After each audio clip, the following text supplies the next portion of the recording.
મેં ઘોડી આમ ઝાડવે બાંધી અને અમે ઝૂંપડીમાં બાપ દીકરો ગયા, પણ એક તાર ધીલુભાઈનું ભજન ચાલતું હતું. ઘરમાં સાહેબ બંદગી સાહેબ, આવું પહેલેથી જ ભક્તિનું જ વાતાવરણ. પિતાજીનું છત્ર ગુમાવ્યું. હું બીએ થઈ ગયેલો અને પરિસ્થિતિ નાજુક થઈ ગઈ, આવક બધી બંધ થઈ ગઈ. બરાબર. મને 15-20 રૂપિયા મળે, પછી મને કોઈ ઓળખી ન જાય એટલે હું છેલ્લે 8 આનાના હાર આપી દઉં, એ હાર વેચી નાખું. જી જી. આવો સમય મેં કાઢેલો છે. પણ એ સંઘર્ષ હતો ત્યારે, અત્યારે આપના સંતાનો એટલા કેટેબલ થયા છે કે સાંઈરામના પિતાશ્રી આવ્યા છે એમ કોઈ કહે તો હું રાજી થાવ. દીકરાના નામથી બાપ ઓળખાય, એનાથી વધારે બીજું શું હોય? એમ ભજનના નામે બહુ ધંધો કરી લેવો, બહુ પૈસા કરી લેવા, એવી લાલચમાં હું ક્યારેય પડ્યો નથી ને પડવા માગતોય નથી. એટલે ઉપરથી હેમુભાઈ ગઢવી અને ઉપેન્દ્રભાઈએ કીધું કે વિષ્ણુપ્રસાદ દવે કોણ છે? જુઓ તો નટુરગીરી ગોસ્વામી નીચે આવ્યા કે ભાઈ તમારામાંથી વિષ્ણુપ્રસાદ દવે કોણ છે? એટલે હું આમ અધો પાડીને ઊભો થયો. મેં કીધું હું છું.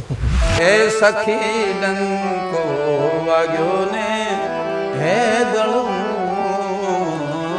ત્યાં. નાણ સ્વામીએ ગન ભારતીને કીધું કે હાર્મોનિયમ આપો. મેં ભજન ગાયું, જપલે હરિકા નામ. તો એ ભજન એને ખૂબ જ ગમ્યું, ખૂબ જ ગમ્યું.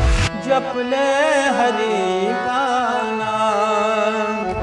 વાણીની જે મર્યાદા અને વાણીની પરંપરા છે તે આજના કલાકારોએ શું જાળવી છે? કારણ કે ભજન છે ને હવે ભૂસાતું જાય છે, સમજ્યા? બીજું બધું આમાં ઘણું બધું વધી ગયું છે.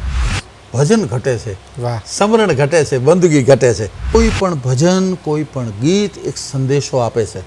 ચોક્કસ. એને ખરાબ ન કહી શકાય. કપટ તજી અને ભજન ગાવા જોઈએ, હું એમ માનું. આમાં ખેલ ન હાલે કાંઈ. 2007માં મને શ્રેષ્ઠ ભજનિકનો એવોર્ડ આપ્યો. વાહ. તો એ અમુક લોકોને પસંદ નહોતું પડ્યું અને 80% પસંદ પડ્યું હતું. અને ઓસમાણભાઈ ને કીર્તિદાનભાઈની મહેનત તો it cannot be describe in words, it can be realized only. સભી में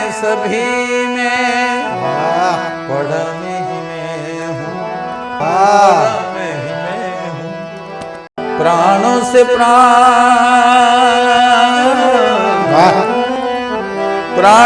प्राण मिलाते चलो, प्रेम की गंगा बहाते चलो.